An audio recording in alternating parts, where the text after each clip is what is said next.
Bagaimana? Puas? Lihat apa yang sedang terjadi. Makassar membara. Gedung DPRD-nya kini hanya tersisa puing dan arang.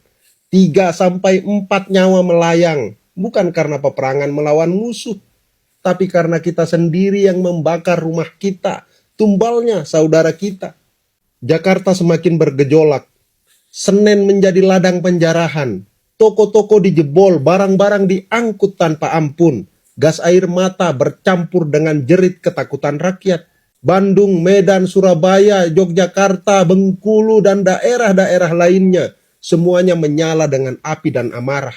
Saudaraku, bukankah ini yang diinginkan para provokator itu? Inilah tujuan dari akun-akun anonim yang setiap hari menebar kebencian dan hasutan di media sosial. Mereka ingin kita marah buta. Mereka ingin kita kehilangan akal sehat kita. Mereka ingin bangsa ini hancur dari dalam. Dan harus kita akui, mereka berhasil. Mereka berhasil mengubah suara hati rakyat menjadi bara kerusuhan. Kita menuntut keadilan, kita menuntut kesejahteraan. Tapi apa yang kita lakukan sekarang? Kita justru memberi mereka kemenangan. Kita membakar fasilitas kita sendiri, kita menghancurkan ruang hidup kita sendiri.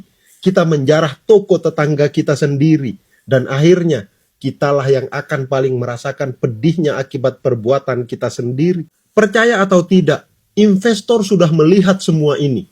Mereka yang tadinya siap menanam modal, menciptakan pekerjaan, kini mungkin berpikir ulang. Bahkan mungkin sudah ada yang bersiap angkat kaki. Apa artinya?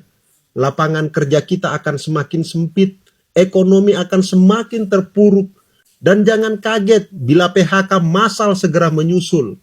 Ini bukan ancaman, ini kenyataan pahit yang akan kita telan jika situasi ini terus dibiarkan. Sadarlah, jangan biarkan kita jadi pion dalam permainan orang-orang yang bersembunyi di balik layar. Mereka menyalakan api, tetapi kitalah yang terbakar. Mereka meniupkan provokasi, tapi kitalah yang kehilangan masa depan. Kita sedang dipaksa saling menyakiti, sementara mereka bertepuk tangan di kejauhan. Hari ini kita harus berani berkata, cukup. Kita boleh marah, kita boleh menuntut hak, tapi jangan sampai kita hancurkan diri kita sendiri.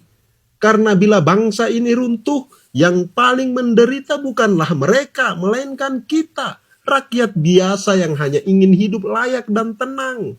Dan kepada pemerintah, para pejabat publik, kami titip harapan. Jangan hanya hadir dengan gas air mata dan barikade aparat. Hadirlah dengan langkah yang menenangkan, bukan menakutkan.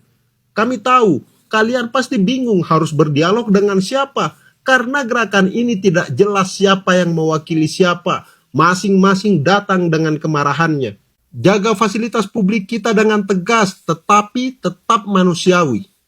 Tindak para provokator digital dan penyusup lapangan tanpa ampun. Dan yang terpenting, tunjukkan bahwa kebijakan negara benar-benar berpihak kepada rakyat kecil agar keresahan tidak lagi menjadi bara yang mudah disulut. Dan satu lagi, perbaiki komunikasi publik kalian. Jaga diksi, jaga kata-kata, jangan sampai menyakiti hati rakyat lagi. Saudaraku, bangsa ini masih punya harapan.